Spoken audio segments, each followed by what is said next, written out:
ഞങ്ങൾ മോഹിച്ചു ഭിത്തികൾ കെട്ടി തുണ്ടുതുണ്ടായി പതുക്കാത്ത ലോകം, തുങ്കശീർഷരായി നിർഭയരായി എങ്ങു നിൽക്കുവാനാകുമാലോ. അങ്ങനെയുള്ള ഒരു ലോകത്തെയാണ് നമ്മൾ സ്വപ്നം കാണേണ്ടത്. അല്ലെങ്കിൽ സ്വാതന്ത്ര്യം എന്ന് പറയുന്നത് ഒരു കൺട്രിയുടെ ടെറിട്ടറി ഉൾക്കൊള്ളേണ്ട ഒന്നല്ല, ഒരു വലിയൊരു മാനം അതിനുണ്ട് എന്ന് കാണിച്ചു തരുന്ന എല്ലാ കവികളും എല്ലാ ദീർഘദർശികളും പറഞ്ഞിട്ടുള്ളത് അതിനെപ്പറ്റി തന്നെയാണ്.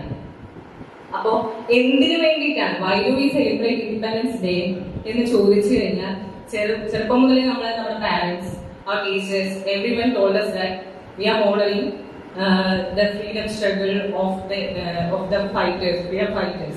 നമ്മൾ അവരുടെ ഒരു ഇത് മുൻനിർത്തി അവരെ ആദരിക്കാൻ വേണ്ടി ഒക്കെയാണ് ചെയ്യുന്നത്. ശരിയാണ്, വളരെ ശരിയാണ്. ഞാൻ വരുന്നത് വയനാട്ടിൽ നിന്നാണ്. വയനാട്ടിലെ അവസ്ഥകളെ കുറിച്ച് നിങ്ങൾ കേട്ടിട്ടുണ്ടാവും. അപ്പൊ ഞങ്ങളുടെ ഇതിൽ വളരെ കഠിനമായിട്ടുള്ള